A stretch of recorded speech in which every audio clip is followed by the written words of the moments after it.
Oke, kembali lagi ke Stalkingin Hukum yang dimana kita ada kedatangan pastinya partnerku namanya Isma, dan pasti ada 2 orang lagi nanti adalah narasumber yang pakar di bidangnya, pastinya pakar hukum dan ada juga pakar kesehatan ataupun dokter. Nah, di kali ini kita akan coba melakukan diskusi, edukasi juga pastinya terkait dengan Undang-Undang Kesehatan. Ada di mana di situ beberapa pasal yang pengen kita coba gali. Di situ juga ada pertemuan antara pro life dan pro choice. Dan mungkin nggak bisa kita langsung cepet-cepet diskusi dengan Bang Marulam. Hadir lagi ya Bang, thank you banget waktunya. Kalau disebutkan Bang Marulam ya Google sendiri aja lah, pasti udah tahu lah Bang Marulam kiprahnya terbaik. Lalu juga ada narasumber yang kedua adalah Bu Dr. Stephanie, MPH. Apa tuh Dok? Kalau disampaikan? Master of Public Health. Wah, udah master nih ya. Ya kalau master kan udah begini-gini kita nih. Oke. Jadi memang gini Bu Dokter, Bang Marulam dan Isma sendiri. Jadi pas kita baca-baca Undang Kesehatan itu ada pasal-pasal yang pasal 60 deh. Di sini disampaikan langsung aja nih to the point. Setiap orang dilarang melakukan aborsi kecuali pasal 2 hanya dapat dilakukan, ada C, dengan persetujuan perempuan hamil yang benar, kecuali. Terlalu banyak kecualinya nih Bang. Mungkin langsung dari Abang nih ya. Kalau boleh ini kecuali, double kecuali. Nah mungkin ada pro life dan pro choice. Menurut Abang gimana sih pandangannya Bang di pasal 60 ini? Ya, ini yang menarik ya di Undang-Undang Kesehatan ada ini ya, pasal 60 ayat 1 dan pasal 60 ayat 2 Undang-Undang Kesehatan. Yes. Ngomongin mengenai aborsi. Kalau kita lihat di kitab Undang-Undang Hukum Pidana, term ini tidak ada. Yang ada adalah term pengguguran kandungan. Menarik lagi nih di KUHP kita itu yang berlaku sampai sekarang ini nanti terakhir di Desember ya. Ya. Itu jelas sekali klasternya itu masuk di dalam pembunuhan. Pembunuhan ya. Agak Ini mengerikan. maksudnya undang-undang yang baru Bang, gitu ya? Undang-undang yang lama, Oh, undang lama. KUHP yang lama, itu yang sampai berlaku sampai sekarang ini, sampai terakhir nanti di Desember, itu adalah mengklasterkan tindakan ini, yaitu pengguguran kandungan, itu sebagai suatu pembunuhan. Nah, di situ. Nah, kalau di sini dibilang kan dilarang memang, dilarang kecuali, kecuali ini KUHP. Ayat 2 bilang dilarang juga, sebagaimana yang di ayat 1 bilang itu dilarang, tapi kecuali lagi. Jadi banyak juga permisif di sini, dan ini kan perspektifnya jadi berbeda gitu. Sebenarnya aborsi itu dilarang atau enggak sih? Betul. Itu kan jadinya kan gitu. Ini perspektif bisa masing-masing kita. Nah, itu yang menariknya kita diskusikan. Ya mungkin ini menanyakan perspektif dari narasumber dan nanti juga kita akan kemukakan perspektif kita Isma. Pro life, pro choice ya. Nah, aku cek-cek nih Bu Dokter, di estimasi ternyata tercatat hampir sekitar 1,7 juta kasus aborsi di Pulau Jawa, dan ini ada beberapa lagi dari penelitian BPS dan lain-lain. Ini ternyata dari sisi kesehatan tuh boleh apa gimana? Bolehkah atau memang berjalan ramai juga ya ternyata ya statistiknya? Dari menurut pandangan Bu Dokter gimana? Ya, yang namanya tentang aborsi gitu, itu harusnya nggak boleh sih, gitu ya. Walaupun di kedokteran itu selalu ada itu kalau misalnya kehamilan ini mengancam nyawa si ibu, maka di kedokteran ada dia tentang aborsi medisinalis gitu ya. Jadi untuk menolong nyawa si ibu gitu, itu di kedokteran ada kayak gitu, walaupun itu masih jadi apa namanya gray area selalu jadi diskusi ya, masih ada yang bertentangan gitu ya. Belum semua dokter juga setuju dengan yang kayak begitu gitu, mesti aborsi apa-apa aborsi gitu ya. Tapi memang aborsi di Indonesia ini dikatakan memang di Pulau Jawa itu yang tertinggi sampai 1,7 juta itu. Kalau di dunia itu ada sekitar 73 juta jiwa bayi yang dimatikan per tahun. Itu banyak sekali, Per itu nggak tahun. main-main. 73 juta jiwa itu menurut saya ya, itu melampaui kalau kita ada apa namanya bencana alam yang mati, misalnya tsunami datang 200 ribu orang mati gitu ya sekaligus, ditambah dengan bencana penyakit COVID misalnya, ditambah dengan kecelakaan lalu lintas per tahun, ditambah dengan apapun gitu, Itu nggak masih lebih banyak ya? tidak bisa mencapai matinya bayi-bayi ini akibat dimatikan di dalam kandungan secara sadis itu, gitu. Dengan aborsi bisa di dalam satu dunia bisa ada 73 juta jiwa bayi yang mati gitu ya. Korban perang berapa sih? Gitu loh. Per tahunnya. Nggak banyak-banyak beginilah gitu. Jadi ini sesuatu yang kayaknya kita perlu pikir, kenapa sih? Ada apa gitu? Kenapa apa-apa sedikit-sedikit matiin si bayi? Ada apa sih? Nah mungkin kalau kenapa itu berarti regulasinya. Nah, Iya, betul. Bang, coba kasih kita beberapa pandangan gitu. Ini regulasinya apakah sudah memenuhi apa namanya untuk mencakup perlindungannya kah, ataukah regulasinya ini masih ada yang perlu diperbaiki? Ya, kalau tadi kan saya sampaikan dari di KUHP itu di klaster pembunuhan. Jadi artinya perspektifnya itu lebih clear ya, lebih jelas hitam putihnya bahwa bagaimanapun keadaannya itu adalah menurut KUHP yang sekarang berlaku itu, yang nanti berakhir di Desember, itu dianggap sebagai suatu pembunuhan. Itu bisa dibuktikan, oh itu bukan pembunuhan, bahwa itu oke dan sebagainya. Tapi nanti setelah di pengadilan ada prosesnya panjang untuk menentukan apakah itu menjadi suatu pembunuhan yang melanggar yang KUHP tadi bilang atau tidak. Itu ada prosedurnya gitu. Jadi dianggap dulu bahwa itu suatu pembunuhan dan itu suatu kesalahan sampai dibuktikan sebaliknya bahwa itu bukan pembunuhan dan itu oke. Nah, itu saking menghargai hak asasi manusia untuk masalah kehidupan. Nah, tapi di Undang-Undang Kesehatan ini agak berbeda. Memang kalimat awalnya kan dilarang. Akan tetapi ada kecuali. Jadi kalau kita orang hukum kan, kalau kita tafsirkan sebagai argumentum a contrario, artinya itu sebenarnya ini boleh. Nah, gitu loh. Itu yang aku pengen sampai dibuktikan diskusi nih. bahwa itu bersalah. Kebalik ya. Kalau yang tadi ini kan kalau KUHP itu ini sesuatu yang salah, ini pembunuhan sampai dibuktikan bukan pembunuhan yang dilarang itu.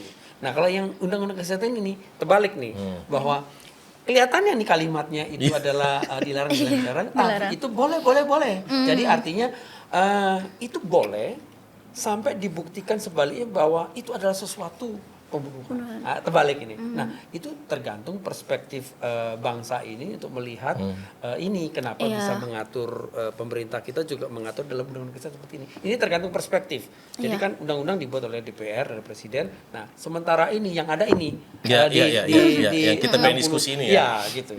Nah mungkin kan aku sama Isma kan ngobrol tuh, yang Isma bilang pasal 60 ayat C, dengan persetujuan perempuan hamil yang bersangkutan dan dengan persetujuan suami. Kecuali Gimana nih? Ini pertanyaan mungkin dari gimana Isma? Iya, karena kan kalau misalkan kita lihat dari definisinya, terus kayak apa namanya dari perspektif ibu hamilnya tadi ya Pak, apa kayak kata penjelasan dokter juga bahwa ada medical abortion kayak gitu. Kalau kita sangkut pautkan misalkan ibunya itu sudah terinfeksi HIV dan kan katanya itu bisa menular ke janinnya. Lantas apakah diperkenankan gitu Bu Dokter kalau misalkan menyelamatkan dari salah satu itu, kalau perspektif dari dokter itu seperti apa ya kira-kira? Jadi kalau misalnya ibu yang hamil ini punya penyakit HIV atau udah sampai ke AIDS gitu ya, dan bayinya di dalam gitu ya. Sebenarnya si ibu ini maksudnya tadi apakah bayinya sebaiknya diaborsi gitu ya. Saya selalu heran gitu ya, kenapa kalau ada masalah. Sabar Dok, ini kita diskusi ya Dok. Iya. Kita diskusi Dok. Karena boleh menyampaikan keheranan boleh. Boleh. Iya. Harus heran Dok, harus heran. Karena Kalau disclaimer ada masalah terus habis itu selalu bayi harus dikorbankan, sedangkan masih ada jalan-jalan lain yang sangat bagus gitu yang bisa kita tempuh. Misalnya si ibu ini dia bisa diterapi dengan ARV itu ya, jadi dengan antiretroviral. Dan si bayi pun kalau nanti dilahirkan jangan lahir per vaginum ya, tapi dilahirkan secara seksual. Kemudian setelah dia lahir, dia juga diterapi dengan ARV. Itu bisa menurunkan angka penularan dengan si ibu itu ya. Jadi banyak bayi ternyata bisa lahir dengan selamat, tidak tertular dengan si HIV ini gitu loh.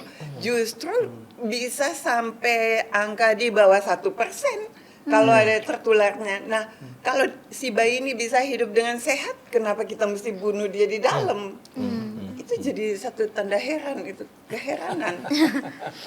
Jadi dibilang berarti kayaknya mesti harus ada ini ya, breakthrough juga nih di pasal-pasal ini Bang ya. Makanya menurut saya kalau Indonesia itu memang perlu memperkuat regulasi pro-life gitu ya. Dan memperluas layanan pendampingan krisis sebenarnya, dan bukan mengikuti arus liberalisasi gitu. Karena apa? Karena jalan kita itu harus sesuai nilai bangsa dan Pancasila, yaitu pro pada kehidupan dan pro pada keluarga. Gitu. Pancasila kita jangan kita lupain. Tapi mungkin ini Gimana, sorry Bang? nih. Iya, Bang. Lanjut. Apa karena ini tadi ya baru kita tahu bahwa ternyata ada solusi lain loh. Kalau misalnya ibunya sakit HIV, tidak selalu kenapa harus tadi keheranan dokter tadi harus membunuh bayi. Kenapa harus begitu? Ternyata itu. Jadi mungkin ya kita banyak sekali yang belum menerima informasi bahwa ada solusi lain ketika ada problem itu. Nah, mungkin ada problem lagi yang lain apa kira-kira disebutkan, mungkin kita temukan di podcast ini. Ya, ternyata ada yang lain gitu loh. Lanjut. Gitu. Lanjut. Mungkin ini aku menyambung ke statement dari Bu Dokter dulu tadi. Berarti kita sebagai dokter nih Bu, kan kita udah tahu berarti kayak abortion pun ada konsekuensinya. Jadi kalau sebagai dokter itu kayak apakah boleh secara kode etik kalau kita untuk kayak misalnya kayak kasih advice ke pasien kita yang memang itu kayak mereka sudah memilih bahwa kekeh aku mau aborsi kayak gitu. Apakah kita boleh memberikan advice gitu Dok atas pilihan mereka sendiri gitu? Kita mengadvise dia supaya dia melihat bahwa ternyata pilihan dia itu salah gitu loh. Jadi kita kasih advice dia bagaimana berharganya satu kehidupan. Jangan-jangan ini hanya satu-satu anak yang sebenarnya mau dikasih buat dia. Tetapi kalau dia aborsikan selama hidupnya dia nggak akan pernah punya anak misalnya gitu ya. Kayak saya pengen anak saya banyak, ternyata saya cuma dikasih satu sama Tuhan. Dan itu saya udah mesti mensyukuri luar biasa gitu loh.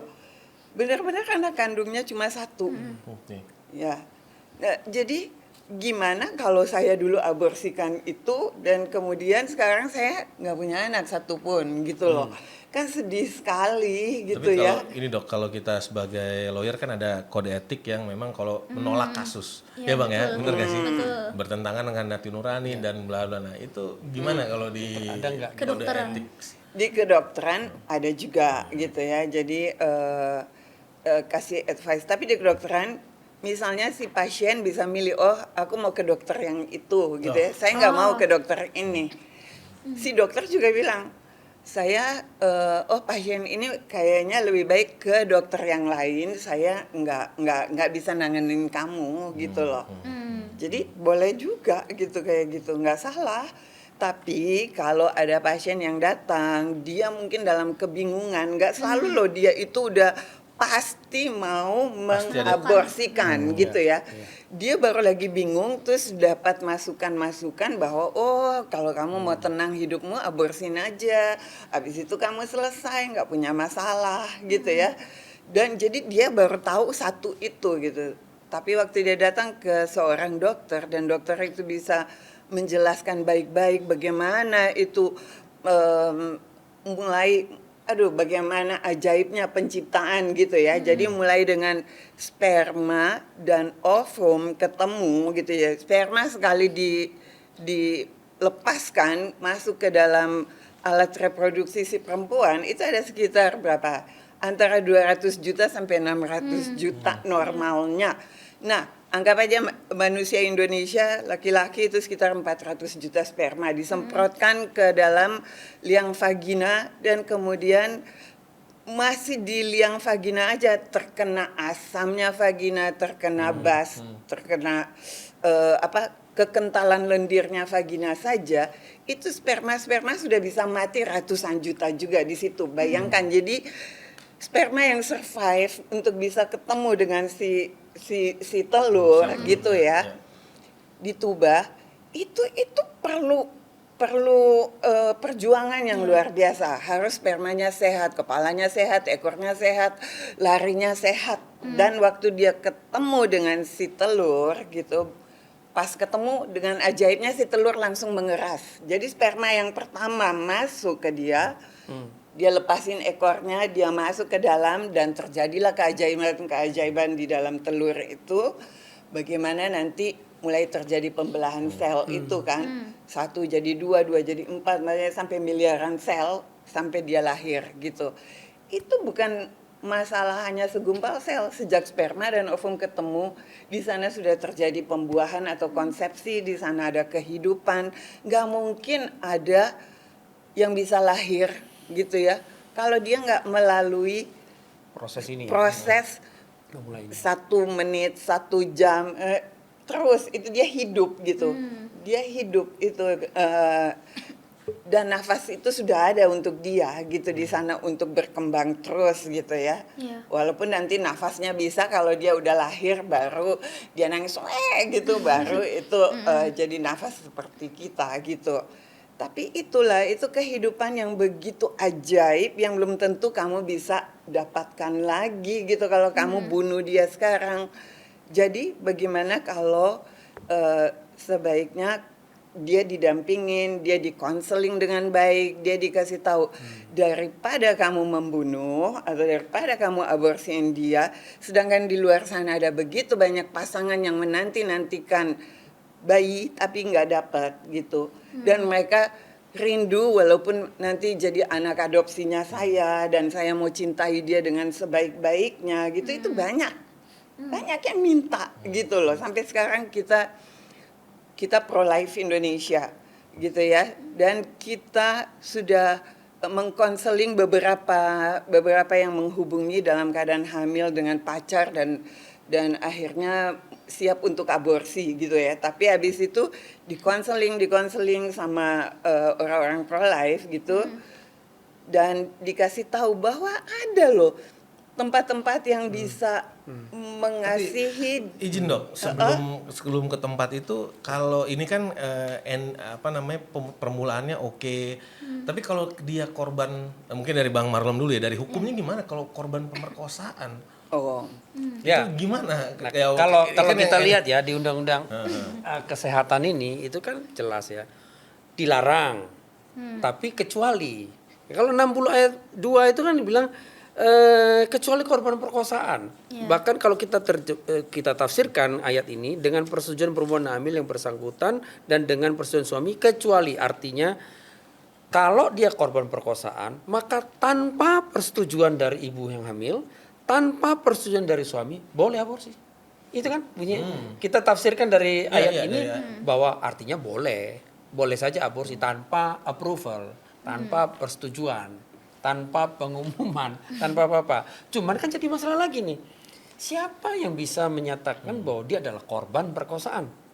Kalau di KUHP itu tadi saya sudah cerita, itu kan ada proses di pengadilan untuk menentukan bahwa ini apakah korban perkosaan atau enggak. Nanti jangan-jangan ya, nanti di rumah tangga ini ada perkosaan dalam rumah tangga suami dengan istri. Istrinya belum siap nih, belum siap. Terus tiba-tiba langsung saja gitu, terus akhirnya terjadi kehamilan. Terus karena alasan itu tadi diperkosa, maka si suami suruh dokter untuk aborsi si ini. Ya kan bisa itu yang terjadi. Tapi kan kalau lihat di artikel-artikel tuh Bu Dokter sama agak pendalaman dikit, kalau di artikel kan ada siswi umur di bawah berapa tahun terus diperkosa 7 orang, 6 orang. Itu kan ya kita kalau baca juga ini mesti gimana ya? Ada berbagai point of view gitu. Mungkin boleh disambung gitu. Ya problemnya apa dulu nih? Misalnya kan orang kan gitu. Dia kan kasihan, dia masih muda. Dia masa depannya masih panjang dan segala macam. Itu alasan itu satu misalnya. Rata-rata di situ. Iya, tapi kan bukan dengan selalu solusinya kita membunuh bayi itu. Tadi kan dokter boleh lanjut, kan bilang bahwa tidak selalu harus dengan membunuh bayi itu. Ada tadi lembaga-lembaga yang bisa menolong dia, memberikan edukasi. Kalau perlu itu bayi itu bisa juga dipelihara oleh pihak yang lain, tidak perlu harus membunuh dia. Masa depan si perempuan tadi yang masih muda tadi masih bisa dilanjutkan dengan baik, kan masih bisa. Nah, ini kan gara-gara mungkin saja karena informasi yang belum ada. Iya. Begitu. Tapi belum disediakan begini orang. Pak, jadi kalau misalkan berdasarkan tadi kayak informasi dari Bu Dokter dan dari Pak Marulam tadi, kalau dari Pak Marulam sendiri itu butuh nggak sih Pak kira-kira kita strictly mendefinisikan bahwa aborsi adalah pembunuhan, dan kalaupun seandainya itu jadi strictly dilarang, apakah itu nanti jadi malah memang betul berhasil menekan tingkat aborsi dan berhasil menolong korban-korban itu, atau malah nanti jadi timbul praktek aborsi ilegal gitu Pak? Ya bisa iya bisa enggak. Tadi sekali lagi ini masalah perspektif kita di dalam mengatur, di dalam regulasi. Perspektif kalau kita lihat di KUHP yang berlaku sampai Desember nanti, itu kan saya tadi sebutkan bahwa itu di klaster pembunuhan. Perspektifnya adalah ini pembunuhan. Iya. Nah, kita mau pilih dulu nih, yang mana nih perspektif yang kita pakai untuk dalam membuat ketentuan hukum. Kan kesepakatan bangsa ini seperti apa perspektifnya terhadap mengatur masalah ini.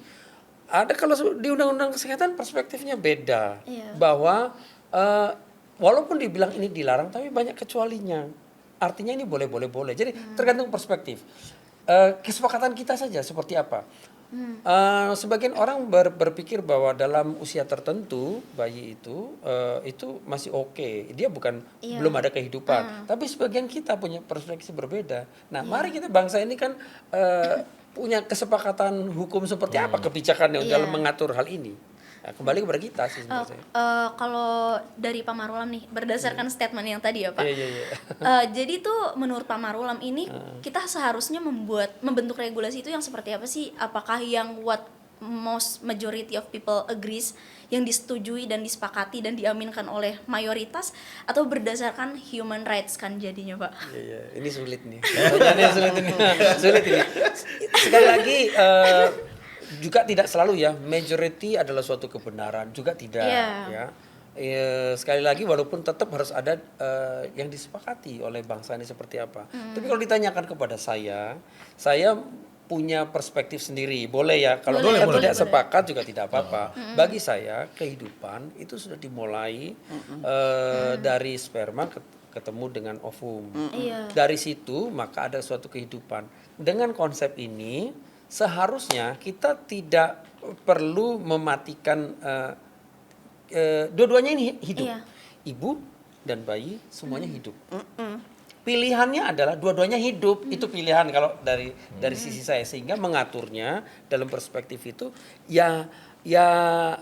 kita harus menganggap bahwa kalau ada yang kita singkirkan salah satu, entah itu ibu atau bayinya, itu juga pembunuhan.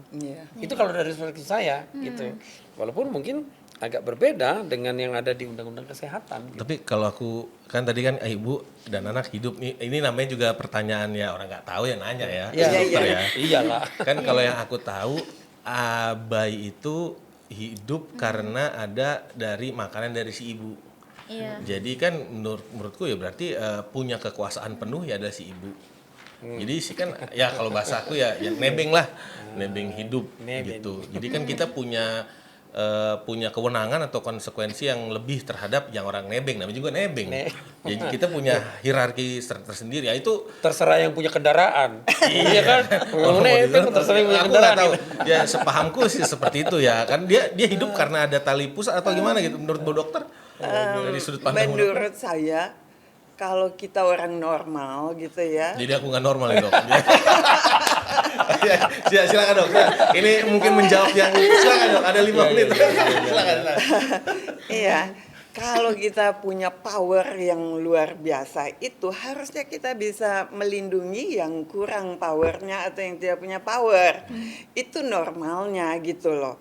Kalau enggak, penguasa-penguasa boleh bunuh kita suka-suka dong gitu loh, karena kita kan cuma nebeng hidup di negara ini gitu ya kan. Jadi Menarik ya logikanya ya.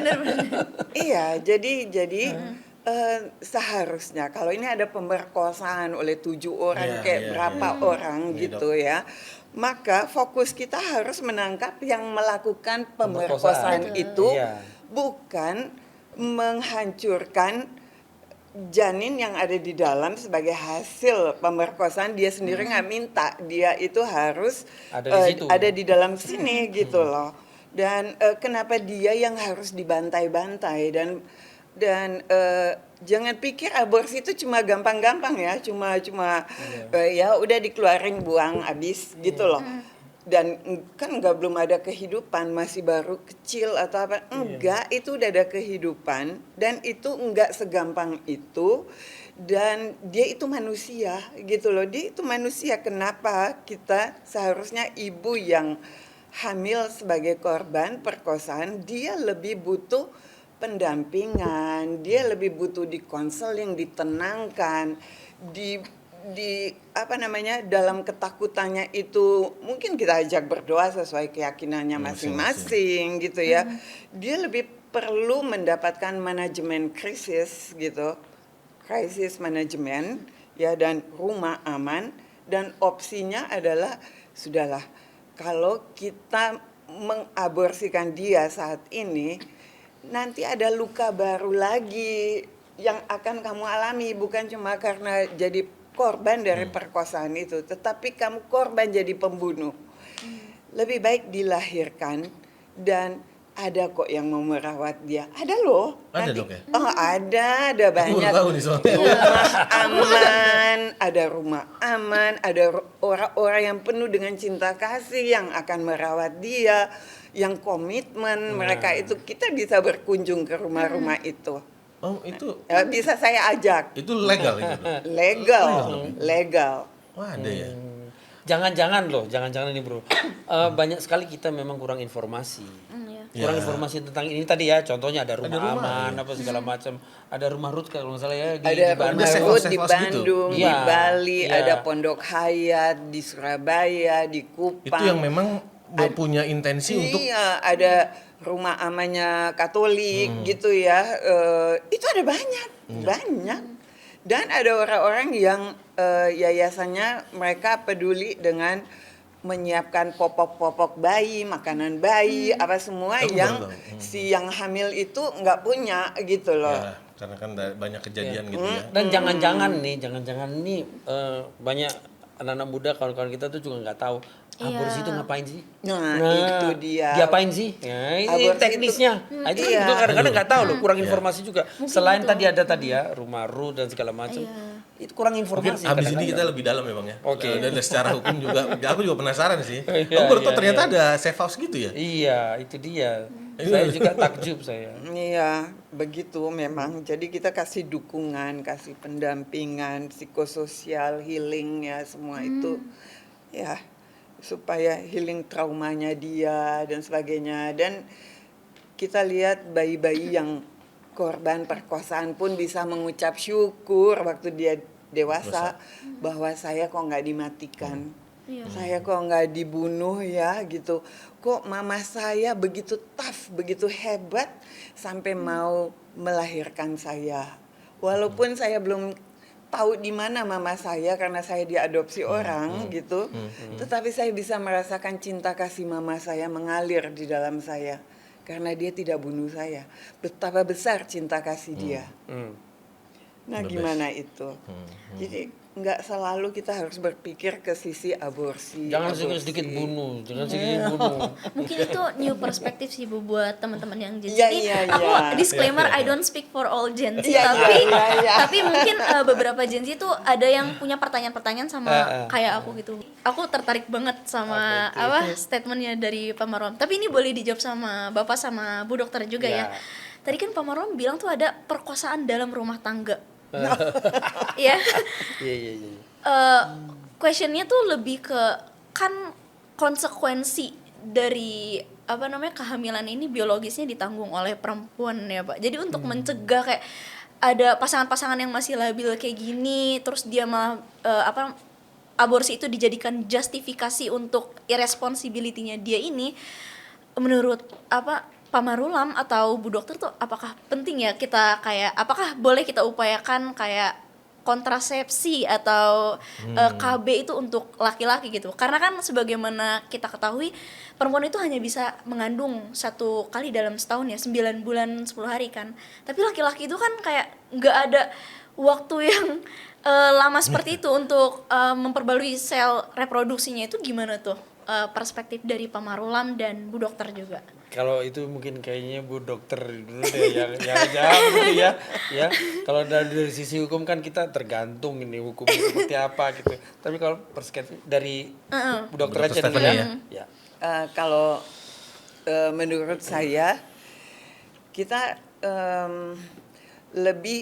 lebih mundur ke bagaimana mendidik manusia-manusia gitu ya. Jadi mulai dari anak-anak, remaja, dewasa gitu, itu mesti ada pendidikan seks yang benar gitu. Dan harus punya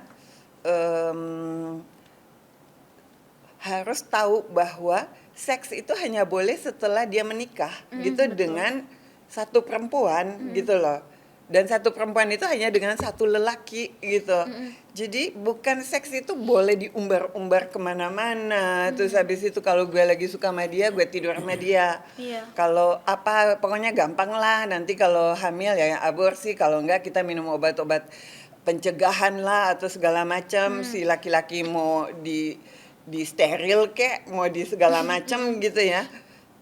Bukan di situ poinnya. Poinnya adalah kita harus menjadi manusia bermoral, beretika, takut akan Tuhan sih sebenarnya yang paling utama, karena dengan demikian kita juga bisa respect seseorang itu gitu ya, merespek diri sendiri, menghargai pasangan kita. Dan di dalam hubungan pacaran nggak ada lah kita yang jadi laki-laki nggak ada dia kepikiran, karena udah dididik sama mama papanya bahwa kamu jangan merusak anak gadis orang gitu ya. Sampai kamu masuk ke dalam pernikahanmu yang kudus, yang suci, masuk dengan baik-baik, maka pernikahan kalian itu benar-benar itulah pernikahan yang sukses gitu, karena masuk dengan bagus begitu gitu. Jangan masuk dengan hancur-hancuran. Udah pernah aborsi, kawin, udah pernah pakai berapa puluh perempuan nih laki-laki kesana kemari, bukan di situ gitu. Yang ada adalah akhlak kita yang harus ditata lagi gitu loh, bahwa kita jangan terlalu merasa jadi hebat kalau jadi manusia modern yang bisa tidur sana sini dengan siapapun juga, baik laki-laki dengan segala perempuan, baik perempuan dengan segala laki-laki, bukan di situ gitu. Itu nggak bisa menjawab yang dikastrasi aja dia atau pakai KB yang karena kami kan nggak tahu bahasa dikastrasi. Kastrasi itu apa? Kastrasi itu apa? Disterilkan. Oh, dikastrasi ya. Itu mungkin salah satu terobosan hukum kali ya. Apakah itu kayak sama yang kayak vasektomi itu Bu? Iya. Oh iya. Iya. Mungkin maksudnya Isma tuh gini dok, maaf izin aku potong. Karena kan kita harus ada breakthrough nih ya, kalau lagi pendekatan akhlak, dan itu kan memang di keluarga, jadi memang itu lebih ke keluarga inti dan lain sebagainya. Nah, ya mungkin ada sesuatu hal yang lagi yang lebih loncat ya tadi apakah di kontrasepsi atau kastrasi. Iya. Ya memang biar ini aja ada terobosan dok. Aku nggak tahu. Ya dari pandangan dokter sama Marlon gimana? Ini karena tadi saya juga ditanya, boleh izin ya? Ya lanjut bang ya Isma kan nanya karena kelaki-lakian saya gitu, ya laki-laki gitu kan. Ya itu kalau laki-laki begini. Kalau ini kan kembali ke perspektif kita memandang hubungan seksual itu seperti apa. Apakah kita, jadi perspektif kita terhadap seks itu juga penting di sini gitu. Apakah kita sama dengan binatang? Nah, Menurut saya tentu tidak. Ya. Nah, Tuhan memberikan, ini kembali lagi ya ke perspektif dan keyakinan kita masing-masing gitu. Kalau menurut saya pleasure yang Tuhan berikan kepada kita manusia ini untuk berhubungan seksual itu ketika kita di dalam suatu perkawinan kudus tadi itu. Perspektif itu kalau dari sisi saya pribadi ya, kita bisa boleh punya perspektif yang berbeda. Itu kalau dari saya. Jadi bukan dengan misalnya gini, tidak di dalam perspektif perkawinan kudus, tentu kalau gitu supaya tidak hamil tetap bisa melakukan hubungan seksual, tapi dengan alat kontrasepsi. Kalau dari sisi saya memilih tidak begitu karena saya memandang hubungan seksual itu adalah hubungan intimate gitu loh. Sama seperti kalau di keyakinan saya itu Tuhan gambarkan sama seperti ketika kita intimate dengan Tuhan. Begitu. Jadi menghargai hubungan itu. Menghargai hubungan itu bukan dengan menggunakan haknya untuk sembarangan melakukan hubungan seks dengan semua pihak. Menurut saya itu malah merendahkan. Jadi ada perspektif orang bisa berbeda ya.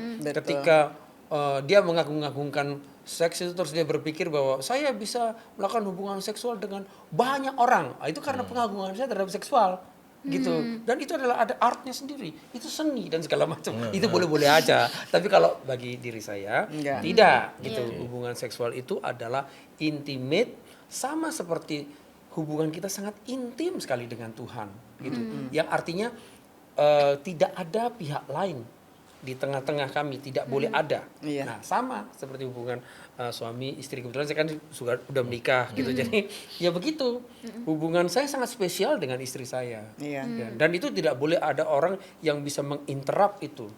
Begitu, sangat intim sekali. Ya, itu hubungannya. Jadi tidak dengan melakukan hubungan itu di luar perkawinan atau tidak dengan menggunakan hubungan seksual itu untuk tujuan yang lain selain keintiman dengan pasangan saya, istri saya gitu. Itu kalau dari pandangan saya. Tapi itu sekali lagi perspektif orang bisa beda-beda ya. Boleh saja, silahkan. Gitu.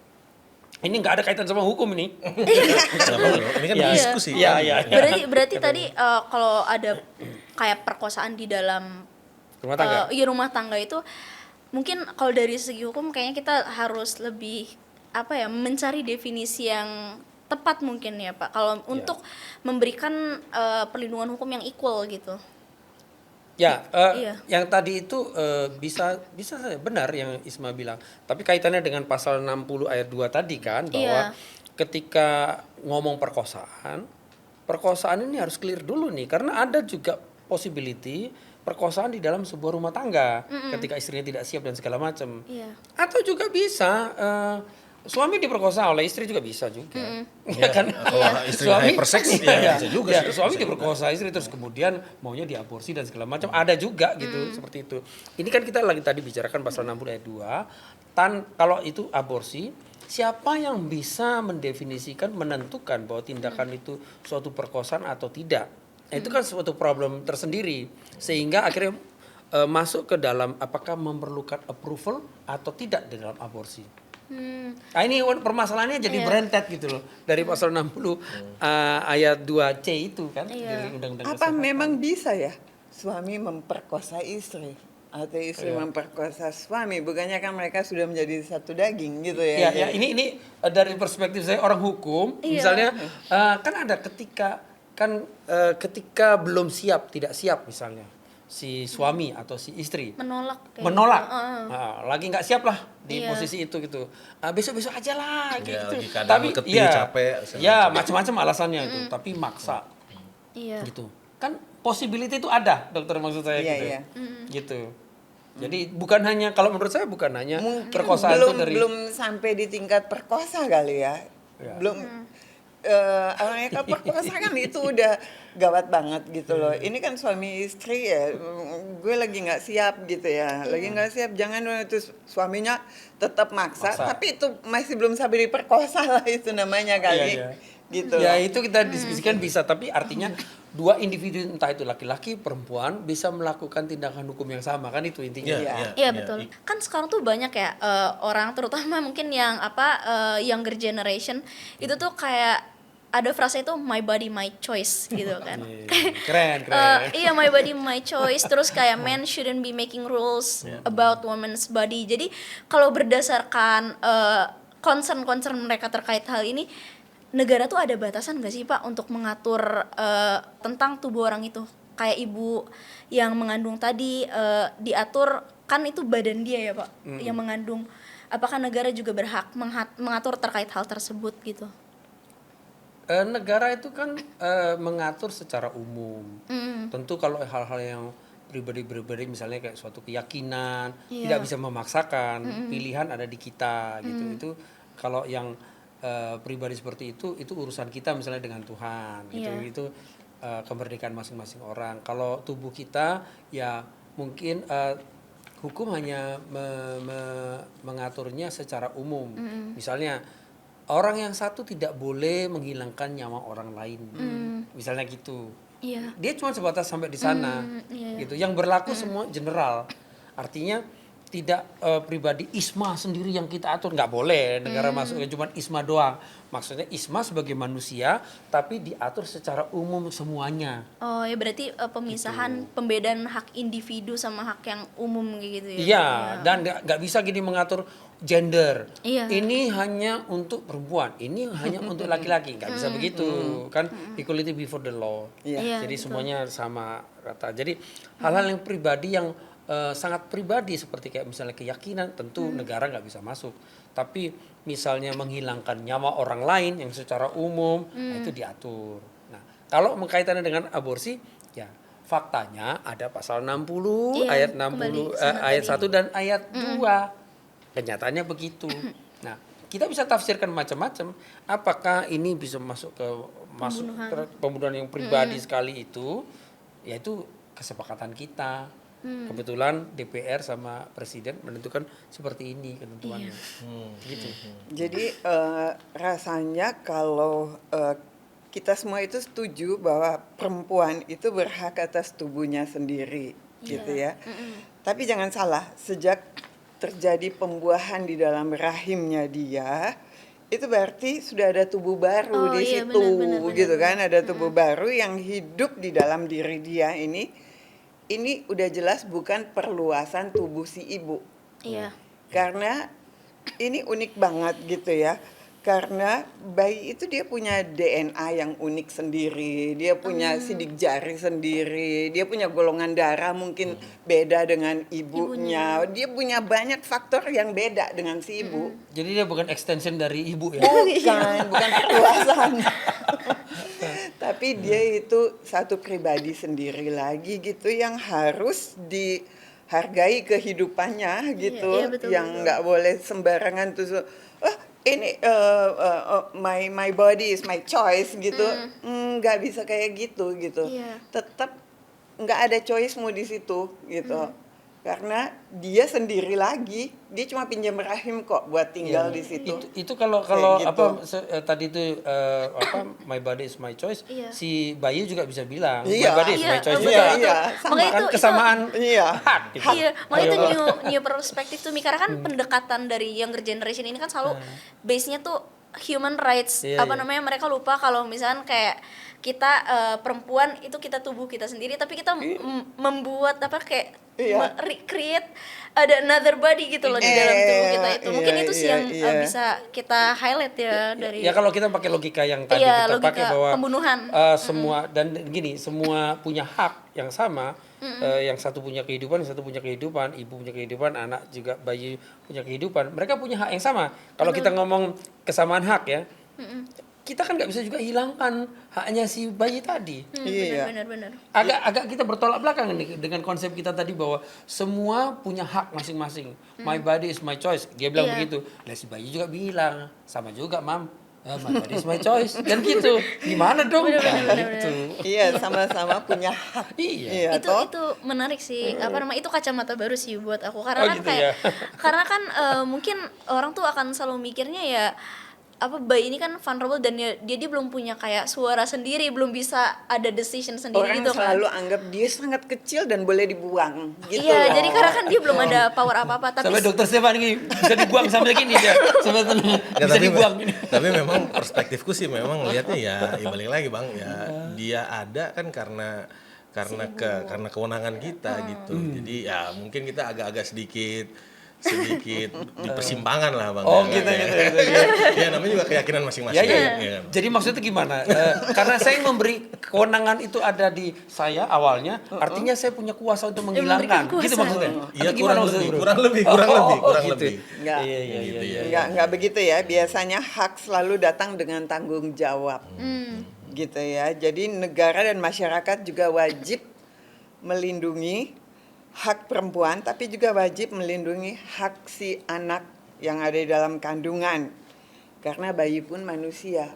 Nah, bayi ini dia nggak bisa bicara, dia nggak bisa bela diri, dia cuma terserah gitu kan. Dia nggak bisa ngapa-ngapain. Nah, siapa yang mau berbicara untuk mereka? Give Dia kan the nggak bisa voice kasih for surat the kuasa. voiceless. Gitu. Iya, Iya dok ya. iya. Si bayi nggak bisa kasih surat kuasa kepada kita. Nah, itu betul. Iya. Itu bisa repot lagi tuh Bang, ya kan? Nah, tapi cuman gini Dok, aku kan berpikir misalnya dalam prakteknya berjalan menikah tiba-tiba memang ada fase yang kurang enak gitu. Setelah dicek janinnya kurang berkembang. Bisa mengalami kegagalan medis dengan sorry to say, misalnya kita empati dalam, misalnya ada kemungkinan cacat, ada kemungkinan special need. Ya kalau mereka berdua sepakat. oh iya betul. Maksudnya sepakat apa? Sepakat untuk Mengaborsi. mengaborsi maksudnya. Sekarang Aku belum gini. tahu izin Dok ya. Iya, Aku iya. belum tahu tahapan-tahapan. Tapi ada berbagai perspektif kan bilang kalau belum beberapa hari atau beberapa minggu Iya, belum ada. itu bisa. Nah, aku ada kan 4D atau 3D. Nah, aku kurang boleh jelasin balik Sekarang lagi. kan kita balik lagi bahwa sudah ada kehidupan sejak terjadi pembuahan, yaitu sperma dan ovum ketemu gitu ya.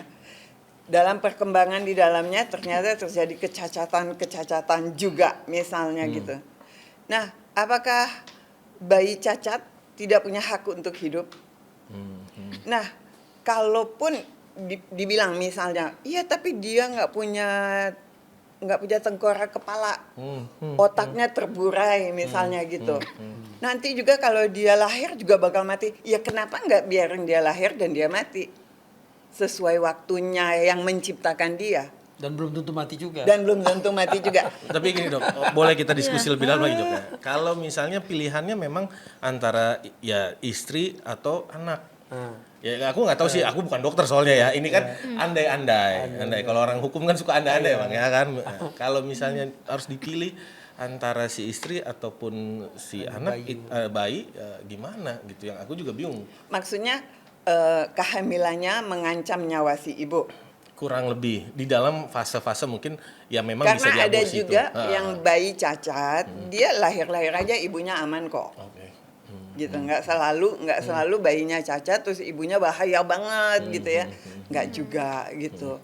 Ibunya bahaya banget kalau dia ada sakit jantung, dia ada hipertensi, dia ada gula yang tinggi kayak gitu, mungkin mengancam nyawa dia gitu. Tapi kembali lagi, motivasi kita sebagai dokter gitu, kandungan itu menolong orang kan. Harus menolong orang dengan sepanjang pengetahuan yang dia punya dan dengan sepanjang keterampilan kedokterannya, pengetahuan kedokteran yang dia punya adalah untuk menolong. Maka marilah menolong dua-duanya gitu loh. Jadi yang harus dilakukan adalah motivasinya berikan pertolongan sejauh mereka bisa.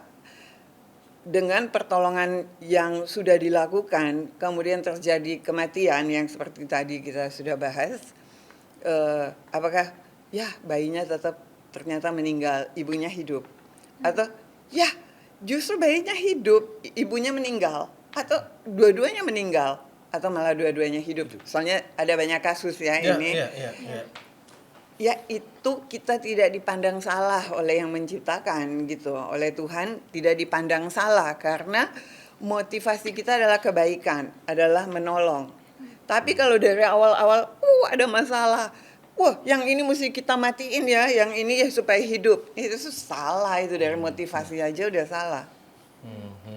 Ya karena memang pilihan yang sulit ya, kalau mungkin kan orang menikah keluar dari bapak ibunya. Kali ini kan udah keputusan si bapak dan ibu untuk si anak ini gitu. Jadi ya kalau menurut aku juga agak gimana ya. Aduh. Cuma menarik loh tadi itu Bro benar. Ezra bilang itu kalau mereka sepakat gimana? Balik lagi Bang di dalam 6 pasal. Ya ini kan Abang Itu dia. hukum nih Bang. Iya. Ini 60 ayat 1 dan ayat 2 ini bilangnya kan begitu. Misalnya kalau terus tiba-tiba nih sepakat nih bahwa ini kita bilang ya ke orang-orang ya bahwa ini karena kuperkosa. Bisa jadi enak sepakat. Kita bikin rangkaian ceritanya. Gitu kan? Ya kan? Bisa jadi kan? Atau mungkin Bang tiba-tiba memang sudah mati di dalam. Ya bisa. Misalnya kondisi tubuh bayinya sudah meninggal di dalam. Itu beda. Oh beda. Beda. Oke. Kalau Gimana, dia udah mati di dalam, itu nggak ada masalah. Itu tinggal dikeluarin, gitu kan? Mau di Tapi bisa ada modus gitu, seakan-akan. kalau Ini di- seakan-akan tapi bukan benar. seakan-akan. Ceritanya kan karena kesepakatan tadi. Iya dong. Dibikinlah ceritanya. Kan nggak bisa. Ya dok, batas umur aja bisa dinaik-naikin dok. Aduh.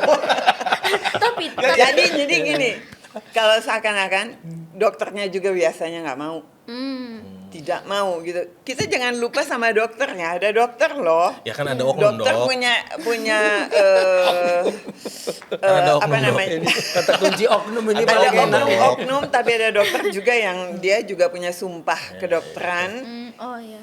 Ya kita nggak boleh lupa dia punya sumpah kedokteran atau sumpahnya akan makan dia, gitu loh. Jadi nggak main-main gitu ya. Waktu mereka udah sepakat dia datang ke berbagai dokter kandungan bilang sorry saya nggak buat itu. Udah. Karena bisa implikasi hukumnya bisa beda itu. Iya. Tapi dok, kalau dari pertanyaan Pak Ezra tadi itu kan menarik tuh. Gimana kalau misalkan kayak kedua orang tuanya itu sepakat untuk melakukan aborsi itu karena mereka lebih ke nggak tega kalau anaknya ini lahir, misalkan kayak tadi kata dokter nggak ada tempurungnya. Mereka lebih ke kasihan dan lebih ke khawatir kalau mereka anak ini akan live in apa sih kayak infinite pain kayak gitu loh dok. Sebenarnya orang tuanya jahat itu gitu ya. Anak sudah cacat masih mau dibunuh-bunuh lagi gitu. Biarkanlah dia lahir secara alamiah dan nanti meninggal pada waktunya. Kadang juga masih di dalam juga meninggal gitu loh. Iya. Maksud saya tadi begitu. Kalau dia sudah meninggal di dalam secara natural, dia meninggal, ya sudah tinggal dikeluarin gitu loh. Atau dia dilahirkan masih hidup, tapi mungkin dia hidup cuma 1 jam, 2 jam dia meninggal. Atau dia bisa hidup 1 minggu atau 2 hari gitu ya. Tapi biarkanlah itu gitu, karena dia manusia. Kenapa kalau manusia bayinya cacat di dalam harus kita bunuh? Biasanya kan karena kita malu, aduh nanti dapat anak cacat lagi, nggak bagus banget gitu. Aku bakal dibully-bully nih sama banyak orang gitu ya. Wah, lebih baik aja dok, diaborsi. Belum tentu juga dokternya mau gitu. Dan bayi cacat pun punya hak untuk hidup. Karena itu, dia manusia. Dari perspektif hukum kan begitu kalau kita ngomong Iya. human rights, hak orang dan segala macam. Sekali lagi gini, ibu, ayah tadi mungkin oke sepakat. Sih, ya. Itu hak mereka. Tapi kan juga si bayi ini juga punya hak. Manusia Iya. juga Nah dia. gitu, dia Iya. manusia dan dia punya hak. Iya. Gitu. Apalagi kalau undang-undang perlindungan anak kan kita sama-sama tahu. Iya. Yang disebut anak itu adalah bukan hanya anak di luar kandungan, tapi di dalam kandungan juga anak Iya. yang juga mendapatkan perlindungan. Iya. Nah, undang-undang perlindungan anak juga ngomong begitu. Jadi sekali lagi kalau lebih basic lagi di masalah hak asasi, bukan hanya si orang tua yang sepakat itu yang punya hak asasi, tapi si bayi kan juga punya hak asasi. Kalau Iya. kita pakai logika kita harus berdiri di atas hak asasi manusia. Lah iya, kita ngomong kita sepakat kita punya hak asasi, tapi si bayi gak kita hargai hak asasinya. Itu gimana dong? nggak Nggak bertabrakan, nggak fair. Iya, benar. Ya mungkin dari bahasannya ya dia hadir kan juga karena kewenangan kita, dia tidak hadir dengan tiba-tiba karena semua dari kita punya Ada juga yang kewenangan. bilang gini, lah ada yang juga itu karena keinginan kita tapi nggak jadi juga. Iya. Ya juga, balik lagi statistik juga. Tapi balik lagi dia ada karena ya kita pengen gitu kan. Ya kalau nggak pengen ya itu tadi. Jadi bahasanya. seolah-olah gini ya, karena kita yang menginginkannya, maka itu adalah Kita barang juga. kita. Nah, yang nggak gitu juga kan? Ini manusia nih, ini Kalau bukan meja, nggak kursi. Iya, kalau nggak menginginkan ya pakailah pencegahan supaya bisa melakukan hubungan seks, nggak harus hamil, nggak harus membunuh, gitu kan? Tapi kalau tadi Brazer agak beda, karena kami yang menginginkannya, Kami juga. memiliki kami kuasa. yang memiliki kuasa terhadap dia. Mau itu kami barang matikan gitu. apa kan gitu loh. Ya, Jadi nah, barang kurang lah lebih kayak dia. gitu, Bang. Dia jadi akhirnya kayak objek barang. Iya. Apakah betul begitu? Nggak ada cinta kasih di situ. Padahal dia kan manusia juga. Padahal dia manusia yang, Yang punya perlu hak. dikasihi. Gitu loh. Ya, Nah, ya, itu ya. kalau kita dari Iya. perspektif hukum, kalau kita mengaku dia manusia dan dia punya hak sama seperti kita mengagung-agungkan hak kita si orang tua, lah dia kan juga punya hak. Nggak fair dong. Ayo, dengan logika yang sama, lu berpikir bahwa mengagung-agungkan hak asasi. Ini hak gua, kami berdua yang menginisiasi itu sehingga dia lahir di dunia ini gitu. Jadi terserah gua dong, terserah kami berdua dong. Mau kami apain dia? Itu bukan manusia Iya. lagi Gitu. dia. Nah, kita menganggap bahwa kita ini apa? Apakah kita Tuhan. sama? Iya. Jadi Tuhan playing dia. God. Playing God. Nah, itu kan gitu. Jadi masalahnya di situ. Kita kadang-kadang selalu berpendapat seolah-olah itu suatu kebenaran, padahal sebenarnya kita sedang berlawanan dengan pendapat kita sendiri Yes. tentang si manusia itu. Bener nggak? Ya kan? Kita ngomong, wow, kemerdekaan menentukan hak kami terhadap tubuh kami dan segala macam gitu. Lah, dia kan juga sama. Levelnya kan sama. Nggak bisa dong nggak sama. Karena saya yang bikin dia. Lah, iya. Kau juga dulu waktu terjadinya dirimu, itu juga bikinan orang. Bukan sendiri kan. Nah, jangan sok-sokan punya hak untuk menentukan hidup orang lain. Iya, itu. Kan gitu loh. Ini kan Iya. kita berlogika aja ya. Berlogika Bang, siap. Betul. Iya. Noise Bang, kita udah diskusi namanya. Iya, benar. Karena memang ada di lapangan terjadi kan ada pro life pro choice. Kan seperti itu. Bu Dokter sama Pak Moro nih. Iya. Tadi kan kita udah diskusi udah lumayan banyak ya.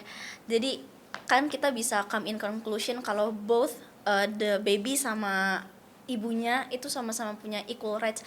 Kan kalau kita nih kan ada Pak Marulam sama ada Bu Dokter nih.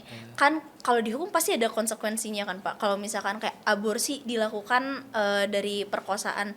Nah, kalau dari sisi psikologisnya tuh gimana sih Bu Dokter, apakah akan ada konsekuensi bagi si ibu itu yang mungkin banyak orang yang gak tahu gitu, yang what comes after gitu, secara psikologi, karena kan pasti kehilangan bayi kalau orang yang keguguran aja pasti sangat berat. Apakah akan ada guilt gitu? Kalau dari segi psikologisnya gimana tuh, Bu? Iya, ya pasti gitu ya. Jadi dari penelitian seorang Profesor Ferguson, dia meneliti, saya catat di sini gitu ya, bahwa orang yang melakukan aborsi, apalagi dengan sengaja gitu ya, itu secara psikologisnya dia ada guilty feelings yang cukup besar gitu ya, cukup besar, bisa sampai 80% mungkin.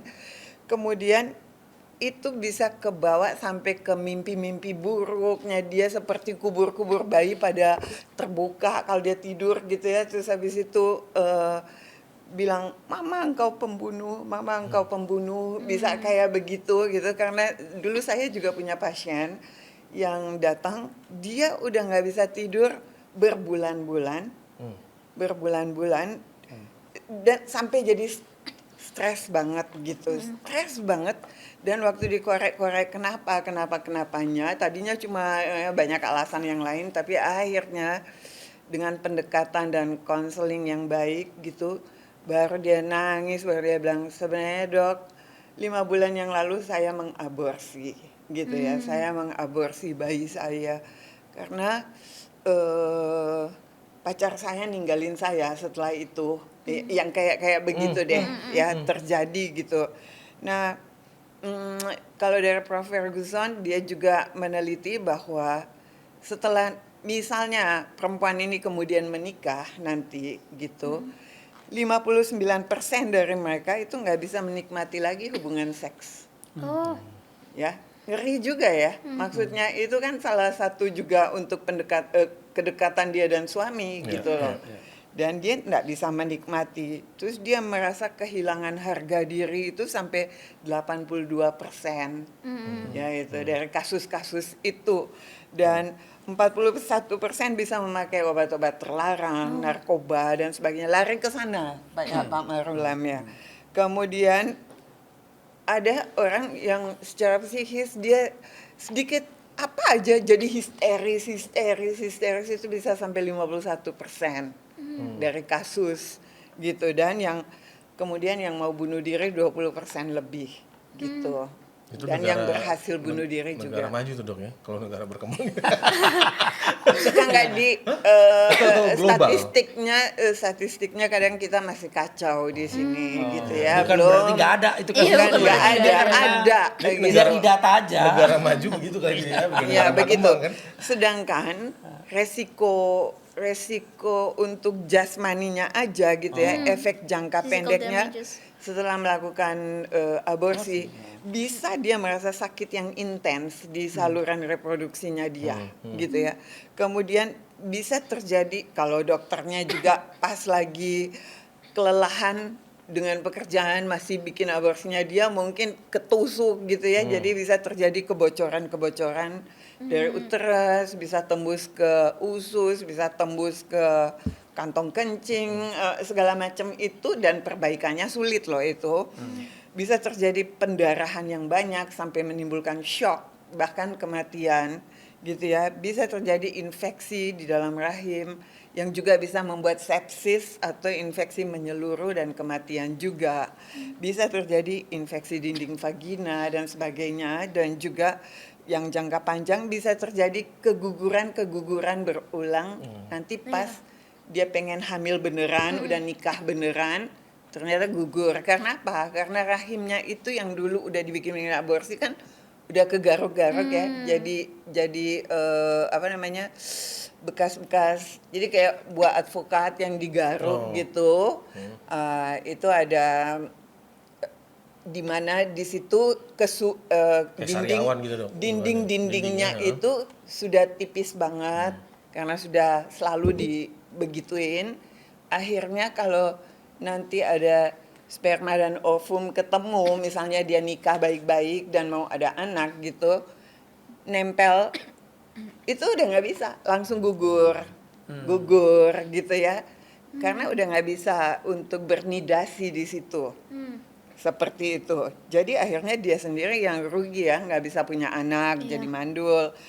Terjadi peradangan pelvis yang jangka panjang, nggak bisa hamil lagi mungkin, itu tadi jadi mandul. Kehamilan tuba, bisa terjadi kanker payudara karena gangguan hormonal, kanker rahim. Gangguan hormonal dong, orang lagi hamil, tiba-tiba kehamilannya di stop. Sedangkan hormon itu sudah dipersiapkan untuk sampai lahir gitu loh, di stop. Akhirnya hormonnya jadi kacau di dalam dia, dan akhirnya itu menimbulkan sekian tahun kemudian dia bisa kena kanker. Tapi jangan sampai pas kita lihat tetangga kita ada yang kanker payudara, pasti ini bikin aborsi ya gitu ya. Enggak juga gitu, enggak begitu gitu. Nah ini kan tadi yang dokter sampaikan tadi ya, ada masalah juga implikasi terhadap fisik gitu ya. Iya, betul. Itu kalau misalnya dilakukan misalnya oleh dokter kandungan atau apa. Yang lebih parah lagi kalau di undang-undang kesehatan ini bisa dilakukan oleh tenaga medis dan dibantu oleh tenaga kesehatan. Itu yang baru mau aku tanyain tuh, Pak. Itu gimana tuh, Pak? Apoteker bisa lakukan itu. Iya, makanya itu. Gimana nih? Definisi tenaga kesehatan ya. Iya, makanya. Definisinya itu kan sangat bias. Apa memang di dalam dokter umum tuh mau diajarin gitu dok? Diajarin apa nih? Prosedurnya itu. Diajar apa? Diajarin prosedur aborsi. aborsi Ya kalau kita dihukum kan Kita diajarin. belajar. Kita belajar karena kan ada orang misalnya terjadi keguguran spontan, kemudian mesti dibersihkan gitu ya, masuk rumah sakit, kita masih belajar di sana gitu, diajar bagaimana untuk ngebersihin itu gitu loh. Iya. Kayak begitu, bukan kitanya bikin aborsi, enggak. Jadi masalah di motif ya, motivasinya gitu. Belajarnya tadi motivasinya bukan untuk membunuh itu, bukan. Membersihkan. Membersihkan. Iya. Kalau yang Iya. tadi itu kalau nggak dibersihkan kan dia mati juga nanti, infeksi. Iya. Kayak gitu. Ya, itu bahaya sekali ya juga dengan melakukan pengguguran juga bisa terjadi misalnya dia lagi di anestesi mati karena kegagalan anestesi misalnya, iya kan, mati karena kegagalan tindakan medis gitu, mati. Jadi ada bahaya banyak sekali apabila melakukan tindakan aborsi. Kalau dia berhasil menggugurkan gitu, terus kelihatan tetap cantik, tetap bagus, tetap ini menarik apa segala, tapi di dalam kejiwaannya belum tentu. Jadi dua aspek ya, kejiwaan sama dari organnya sendiri. Iya. Iya. Enggak, ini pertanyaan gitu dok. Kalau kita kan di hukum ada jurisprudensi ya bang ya. Emang abang ada nggak sih penelitian berapa kali memang harus boleh aborsi maksimal? Hanya bang, ya kan orang pernah. Iya, kok, Bang. Saya belum pernah mereview mengenai putusan pengadilan yang menentukan itu, Ya, dan di contoh, dalam Bang. ketentuan hukum juga tidak ada ukuran maksimal berapa dan segala macam. Yang saya baru tahu ya ada di Undang-Undang Kesehatan mengenai dilarang aborsi kecuali ini, dan yang saya temukan itu tadi bahwa ada tenaga medis dibantu oleh tenaga kesehatan yang definisi mengenai itu juga tidak Luas begitu clear, juga. sangat luas gitu, bahwa dokter gigi pun termasuk Tenaga sebagai medis. tenaga medis. Iya. Jadi dia bisa loh melakukan aborsi, walaupun ada juga yang berkata bahwa kan ada saya lupa permen atau PP yang menyebutkan bahwa yang bisa melakukan aborsi akhirnya dipersempit menjadi ini banyak begitu. Iya, mungkin itu tadi kayaknya align sama yang aku bilang tadi Pak. Untuk kita bisa kayak decide protectionnya itu, kita harus strictly mendefinisikan kayak abortion ini apakah pembunuhan atau tidak. Kalau kita yang memang ingin mendukung pro life, karena kan balik lagi kalau misalnya tadi tenaga medis yang cakupannya luas banget, kayak yang aku bilang tadi, apakah nanti pelarangan kayak gini tuh malah jadi bikin praktek-praktek yang ilegal kayak Ya gitu. mungkin harus diusulkan kepada DPR dan Presiden ya untuk menentukan apakah aborsi itu adalah suatu pembunuhan. Tapi kalau dari perspektif pribadi saya, ya itu pembunuhan, dan saya sepakat dengan KUHP yang sekarang ini mengklasterkan itu sebagai tindakan pembunuhan. Ya, kalau dari medis pun begitu kan, aborsi itu adalah pengguguran kandungan, yaitu mengakhiri kehamilan dengan cara menghancurkan si bayi di dalam dengan berbagai metodenya dan kemudian mengeluarkannya dari rahim gitu. Tapi dia wordingnya bukan membunuh gitu kan Bu, karena kalau misalkan kayak bahasanya hanya kayak nggak jelas kayak itu strictly pembunuhan, orang nggak akan mungkin orang awam nggak akan menangkap kalau tindakan itu sebagai pembunuhan, karena kayak argumen kita tadi, ada orang yang punya perspektif bahwa nyawa itu tuh ditiup misalkan ke janin pada usia berapa, atau kalau dasarnya tuh janin tuh baru merasakan sakit pada saat usia kehamilan yang berapa kayak gitu. Jadi berarti nanti orang ini takutnya memiliki perspektif bahwa kalau misalkan sebelum janin ini bisa merasakan sakit, berarti sah-sah saja dong dilakukan aborsi, karena siapa yang bisa kayak determine kalau misalkan si bayi itu sudah merasakan rasa sakit kayak gitu Bu. Itu mungkin kalau kita berbicara dari masalah agama tertentu bisa begitu ya, dibilang bahwa di bawah 120 hari dia belum hidup gitu loh. Jadi maksudnya dia belum dihembuskan roh gitu ya ke dalam.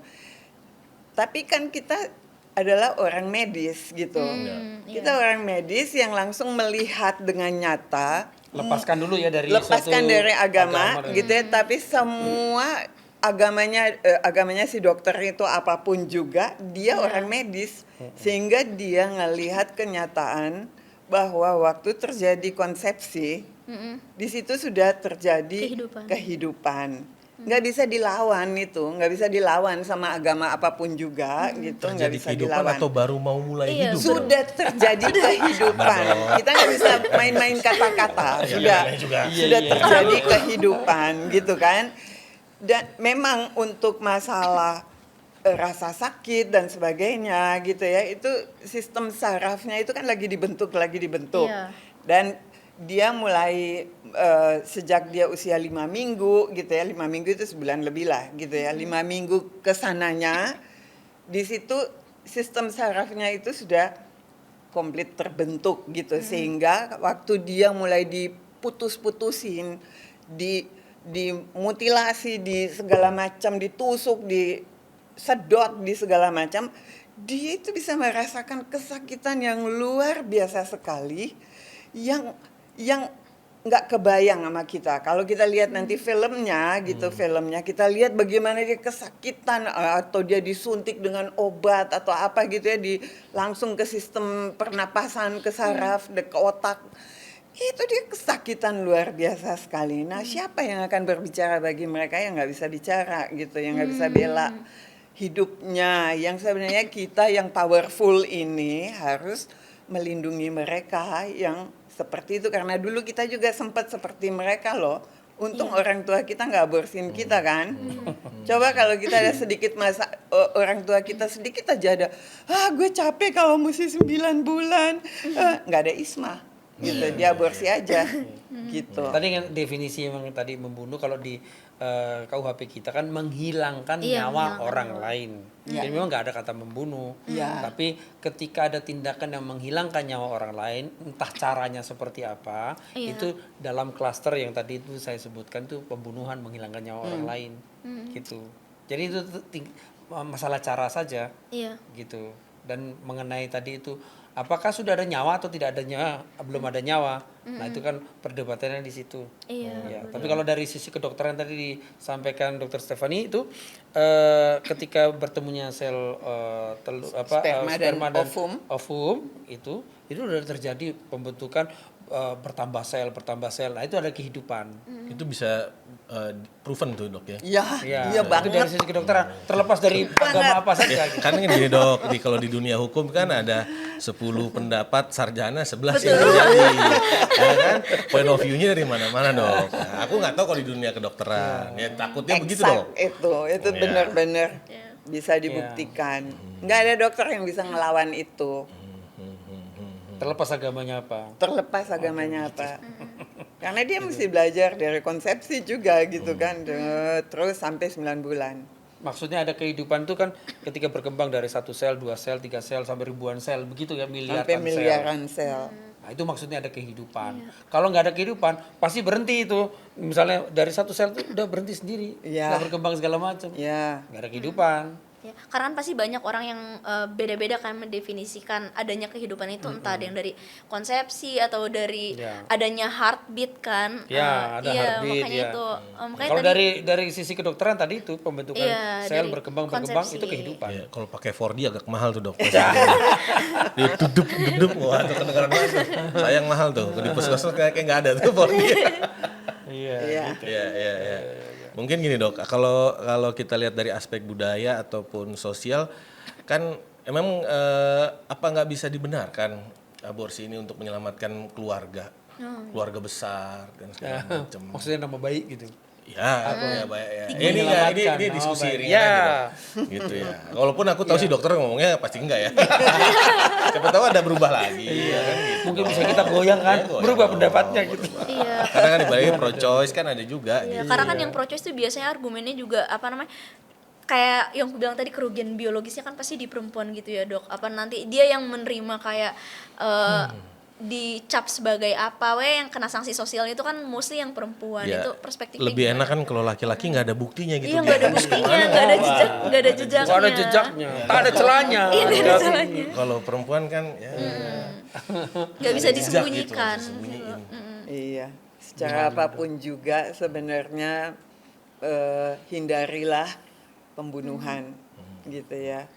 Secara budaya kayak secara apa, apalagi kita manusia beradab, manusia bermartabat, bayi dalam kandungan juga mempunyai martabat. gitu ya. Hindarilah mau bunuh dia. Kenapa sih selalu orang berpikir itu kecil itu dibunuh aja gitu loh. Ada masalah nih, masalah ekonomi, masalah budaya, masalah kesehatan, masalah ini itu yang janinnya dimatikan aja gitu ya. Ya janganlah gitu. Dia punya hak untuk hidup. Dia sangat berharga. Dia itu luar biasa. Jangan-jangan dia itu calon pengganti presiden, menteri, gitu-gitu ya. Kok kita bunuh? Kalau tadi ya pemikirannya kan demi nama baik itu. Nah, dia demi hak saya atas nama baik. Jadi kan boleh ya saya tiadakan dia. Nah, kalau saya nih jadi bayinya kan saya bilang, lu kan ngomong masalah persamaan hak nih. Saya juga punya hak untuk nama baik kan. Iya. Seharusnya aku tidak dihasilkan oleh orang yang sebejat kalian. Iya. Aku punya hak. Betul. Kenapa kalian bunuh saya? Saya nggak salah kok. Nama kalian nggak punya nama baik sebenarnya. Kalian punya nama buruk. Saya yang punya nama baik. Karena saya tidak punya niatan buruk apa-apa. Keren. Ah kan gitu kan. Kalau kita ngomong Bang logika, Ulam menyelami nih ya, menyelami. iya kan hak gitu. Ini kan karena bayinya nggak bisa ngomong. Sekali lagi, bro, si bayinya nggak bisa kasih surat kuasa kepada saya, gitu loh. Jadi dia nggak bisa membela diri. Tapi haknya kan ada. Betul. Itu yang sering kali kita mungkin mengabaikan memang harus. perempuan yang jadi korban apa segala macam. Salah kalau si perempuan dia ngomong perempuan yang jadi korban terus sakitnya di sini gitu. Dia ngomong gitu. Si bayi dia bilang gitu, gua lebih sakit lagi. Gua nggak merasakan enaknya lah, tapi kalian bunuh saya. Kan gitu kan. Lu yang merasakan ininya, kok jadi saya yang dikorbankan? Ayo, kalau saya jadi bayinya, saya dapat kuasa, saya kan ngomong gitu. Iya. Ayo gimana? Betul. Lanjut. Ya tapi kan balik lagi gitu Pak, apa namanya kan ya bayi itu kan kembali lagi dihadirkan oleh kedua orang tua tersebut gitu kan. Jadi masa iya sih kayak mereka tuh juga misalkan anak itu kayak kita tariknya tuh dari anak kecil misalkan dia kena korban perkosaan gitu. Itu bagaimana kalau untuk dia? Ya kan sama-sama anak-anak tuh, Pak. Kata Bapak kan tadi pelindungan anak. Ya. Kalau Jadi maksudnya gimana? kalau case-nya kayak gitu gimana? Misalkan dia Seorang anak iya terus seorang diperkosa anak gitu. diperkosa, terus dia Oke. mengandung Mengandung anak bayi anak juga. Terus Gimana? Anak. Iya, misalkan Anak diperkosa. anak kecil. Anak kecil Ya, mungkin umur di bawah- berapa? di diperkosa. bawah- Under artinya under sudah 18 punya ya. sel telur lah gitu dok Iya, yang bisa hamil gitu. Misalnya berapa? katakanlah 14 atau 15 tahun. Terus Udah mens pertama berarti iya, kan. mens Ya. pertama. Biasanya kalau alat-alat reproduksi seorang anak perempuan yang masih kecil gitu ya, yang belum mateng gitu, belum sempurna, nggak bakalan bisa jadi anak gitu loh. Mestinya nggak bisa, dia akan nggak bisa gitu ya. Tapi kalau dia sudah sempurna di dalam, kemungkinan dia bisa hamil, iya gitu ya. Iya, kalau dia udah 14-15 tahun, kayaknya zaman-zaman dulu juga ibu-ibu itu umur 14-13 tahun juga udah hamil dan punya anak-anak yang hebat-hebat, nggak ada masalah gitu. Ini kan semuanya akhirnya dia mau memelihara si bayi ini, mau dilanjutkan kehamilan, mau dipelihara dia, mau dikasih kasih sayang dan sebagainya, atau memang nggak kepengen gitu loh. Begitu. Karena kan Tadi kalau- maksudnya Isma gimana pertanyaannya? Iya, Kalau dia udah maksudnya kan tadi kan kita selalu meng-clash-kan human rights-nya si ibu sama si anak kan. Kalau berarti kalau dari statementnya Pak Marwan tadi berarti ada yang punya lesser ini loh kayak kasta lebih rendah dalam human rights ini. Kalau misalkan Nggak dianggap si bayi ini lebih vulnerable, berarti si ibu ini Enggak. nggak boleh. Justru terbalik. Saya tadi itu selalu ngomong bahwa sama kita. Kalau tadi saya ngomong ada perlindungan anak, anak ini juga harus dilindungi. Anak yang sebagai ibu itu harus dilindungi menurut Undang-Undang Perlindungan Anak gitu. Iya. Anak yang di dalam bayinya juga harus dilindungi. Itu yang tadi mau saya sampaikan. Justru kalau kita ngomong kan demi kepentingan ibu begini itu justru kita membedakan kasta tadi. Iya. Bahwa seolah-olah ibu lebih punya kasta karena saya yang menginisiasi itu bersama dengan si laki-laki itu, maka saya menjadi punya kuasa lebih, kasta lebih tinggi untuk menguasai yang bawah. Apakah begitu kan? Enggak. Sama-sama mereka punya level yang sama walaupun ini keturunannya. Haknya kan sama kalau sebagai manusia. Jadi bukan karena usianya lebih banyak mereka bisa mendominasi yang di bawah, tidak begitu kan konsepnya. Sebagai manusia kan kita sama. Equality before the law, punya hak yang sama. Jadi kalau logika yang dipakai bahwa punya tadi tuh ada tali pusar apa segala macam gitu yang lebih seolah-olah menjadi lebih berkuasa karena dia emang inisiasi, maka menurut saya justru kita sedang membuat kasta bahwa yang bayi itu adalah karena kami menginisiasi kamu lebih rendah haknya daripada saya. Enggak begitu dalam memandang manusia. Nggak boleh. Gitu. Tapi apakah kan tadi kayak kata Pak Marulam kan, kalau misalkan karena apa kita seolah menentukan kasta karena si orang tua ini yang menginisiasikan. Lantas kayak berarti ada juga kayak tendensi bahwa kita menentukan kasta juga nih kalau si janin ini kastanya lebih tinggi karena dia posisinya lebih vulnerable gitu, Pak. Oh enggak. Oh itu gimana? Enggak. Kalau Oh, enggak. tadi kan saya bilang, saya tidak bilang bahwa yang satu lebih tinggi daripada yang lain gitu. Tidak. Yang dari tadi saya sampaikan adalah equal semuanya. Semua punya hak yang sama. Jadi tidak bisa si ibu itu ngomong bahwa saya menginisiasi yang punya hak menguasai untuk si bayi. Si bayi juga tidak bisa bahwa dia semaunya sendiri itu tanpa melihat kondisi si orang tuanya. Dokter, kalau menurut saya nih dokter ya, itu memandangnya harus sama, equal begitu. Betul. Sehingga yang diperjuangkan adalah dua kehidupan ini. Tidak membunuh salah satu dari itu konsepnya, apalagi sumpah jabatannya dokter. Kalau sepengetahuan saya itu adalah membuat mereka ini semua hidup. Kalau toh nanti artinya tidak berhasil membuat dua-duanya hidup, itu sudah melakukan semuanya dengan maksimal. Itu kalau yang saya tangkap, begitu kan? Itu. Jadi sama nih equal nih, nggak ada memilih bayi lebih bagus daripada ibu ibu lebih bagus daripada enggak, sama semuanya. Sama gitu. Jadi kalau kita naik angkot sama, bayarnya sama gitu. Kayak naik TJ ya, Turun Pak? depan Indonesia sama ya. Sama. Jadi kalau bisa kasih closing statement dari dokter apa, kalau dari Bang Marulam apa terhadap, ya kalau Bang Marulam mungkin lebih concern terhadap apakah ada pasal-pasal yang perlu harus dirapikan atau ada pembenahan dalam regulasi. Kalau dokter bisa kasih closing statement masing-masing boleh? Iya, kalau saya pikir kita harus menjunjung dan menghargai kehidupan gitu ya. Dan itu sebabnya khususnya pro-life Indonesia itu menolak aborsi sebagai solusi dan mendorong alternatif yang tetap menjaga kehidupan. Apa sih itu? Misalnya kita lakukan pendidikan seks yang benar kepada orang-orang gitu. Kalau ada kehamilan yang tidak diinginkan, di dalam lakukanlah pendampingan, yaitu dengan layanan suportif dan bukan ditinggalkan atau dibully gitu. Kemudian lakukan adopsi sebagai solusi gitu ya. Adopsi. Karena kalau seorang ibu nggak siap untuk punya bayi dari darah dagingnya sendiri, maka bayinya itu bisa ditinggalkan di rumah yang aman gitu. Safe house ya. Iya, gitu, safe house, dan juga bisa diadopsi oleh keluarga yang menginginkan bayi dan mengasihinya. Pasti udah diteliti dulu lah keluarga yang mau mengambil bayi gitu ya. Ada assessment gitu ya, Dok ya. Iya, itu harus banget karena kita juga harus menghindari trafficking kan.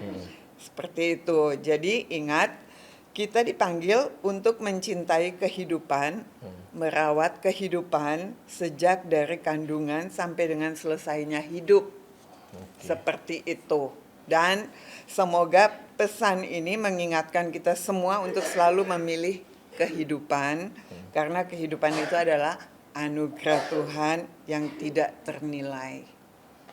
Thank you, Dok. Tapi dokter tetap bisa menghargai pilihan orang yang pro-choice kan, Dok? Ya? Lanjut, Bang. Ya. Setelah statement Abang. Ini agak berat kalau Abang ya, karena ini harus ada pembenahan kah? Ataukah apa dengan ada ini gimana? Pertama gini, kita perlu, menurut saya perlu jelas perspektif bangsa ini terhadap tindakan aborsi. Ada kontradiksi di dalam ketentuan hukum kita.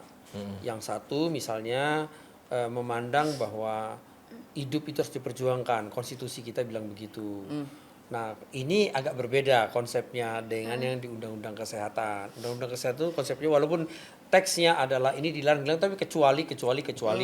Artinya itu kita memandangnya itu kalau yang di konsepnya konstitusi kita dan juga undang-undang yang lain seperti perlindungan anak dan juga KUHP yang sekarang masih berlaku, itu memandangnya bahwa itu dilarang, ya. Ketika itu dilarang, ketika ada tindakan yang melakukan pengguguran bayi itu, maka harus dibuktikan bahwa tindakan yang dia larang itu ada permisifnya. Itu konsepnya. Nah, kemudian kalau di Undang-Undang Kesehatan agak berbeda. Bahwa itu boleh dilakukan, kecuali bisa dibuktikan bahwa itu adalah sesuatu yang melanggar hukum. Nah, kalau saya memandang bahwa mengenai suatu hidup atau mati, itu kita harus memandangnya seperti bahwa itu dilarang dulu. Begitu, sampai itu bisa dibuktikan bahwa itu adalah sesuatu yang ada alasan permisifnya, gitu konsepnya. Jadi terhadap sesuatu yang morality basic seperti ini, pengaturannya, cara pandangnya harusnya itu adalah itu nggak boleh tanpa kecuali apa-apa. Baru setelah itu dibuktikan di pengadilan bahwa itu ternyata bukan suatu, ada alasan pemaaf kan kalau kita kalau pidana kan tahu begitu. Konsepnya harus begitu. Nah, itu kembali lagi dari perspektif kita memandang bangsa ini terhadap suatu aborsi itu seperti apa. Nah, kalau saya pribadi ditanya, perspektif saya terhadap aborsi itu pembunuhan, menghilangkan nyawa orang lain itu. Gitu. Kemudian dia itu membuat salah satu pihak, entah itu satu dua pihak, ada menderita. Dan itu seharusnya bukan hak kita untuk bisa membuat orang lain, pihak lain menderita. Itu konsepnya kalau dari saya. Nah, bagaimana dengan Undang-Undang Kesehatan ini? Ya, kalau menurut saya ya kalau pemerintah mau konsisten harusnya sesuai dengan Undang-Undang Dasar 45 bahwa harus hidup itu harus diperjuangkan semuanya. Kemudian kayak Undang-Undang Perlindungan Anak ya, bahwa anak itu tidak boleh mengalami kekerasan. Yang disebut anak adalah yang di dalam kandungan juga itu adalah anak gitu. Maka kalau kita konsisten dengan itu, mestinya Undang-Undang Kesehatan pasal 60 ayat 1 dan 60 ayat 2 itu tidak demikian. Berarti ada pembenahan ya? Setuju. Pembenahan, tapi itu berpulang kepada kita. Jadi pro life nggak buat koruptor, Bang? Bu Dokter, thank you banget. Bang Marulam, Bu Dokter Stefani. Itu sesi yang Bang lain Marulam, nanti. thank you banget buat pencerahan edukasinya. Iya. Thank you, bye-bye. Sama-sama, bye.